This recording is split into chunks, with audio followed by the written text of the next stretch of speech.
রাসূল সাল্লাল্লাহু তিনি বলেছেন যে মান লাহুল মাওলা ফালাহুল কুল। যদিও হাদিসটি একটু দুর্বল বলে অনেকে বলেন, কিন্তু অর্থটার দিকে একটু তাকান। আল্লাহ যার হয়ে যান সব তার হয়ে যায়। এই বিষয়টা আসলে কি? আসলে ফজিলত কি আল্লাহ হয়ে যাবেন এরকম কিছু? আল্লাহ যার হয়ে যায় সবকিছু তার হয়ে যায়। এখন আমাদেরকে আল্লাহর নৈকট্য লাভ করতে হবে। রমজান মাস, এটাকে হাদিসের পরিভাষায় বলা হয় শাহরুল মুওয়াসাত, যে সহমর্মিতার মাস। এই যে আমরা সিয়াম সাধনা করি, আমরা ইফতার করি, আমরা কত ভারী রকমের খাবার খাই, সাহরির সময় কত সুস্বাদু খাবার খাই, ইফতারের সময় কত হরেক রকমের ইফতার আমরা আয়োজন করি। কিন্তু দেখা যাচ্ছে আমাদের প্রতিবেশী যারা অনাহারী, যারা গরিব, তারা তো এই ঢাকার নিউজ আমি বলতেছি, ঢাকাতে গত রমজানে এটা হয়েছে। একজন বৃদ্ধা মা, তিনি কাঁচামরিচ দিয়ে পান্তা ভাত দিয়ে তিনি সেহরি খাচ্ছেন।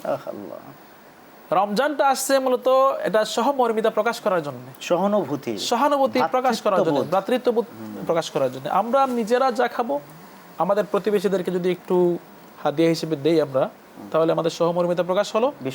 এর মাধ্যমেই আমরা আল্লাহর নিকটে পৌঁছে যাব, আল্লাহর নৈকট্য লাভ করতে পারবো। আল্লাহর নৈকট্য লাভ করতে পারলেই আল্লাহ আমাদেরকে অনুগত বান্দা হিসেবে তিনি পেয়ে গেলেন। আপনি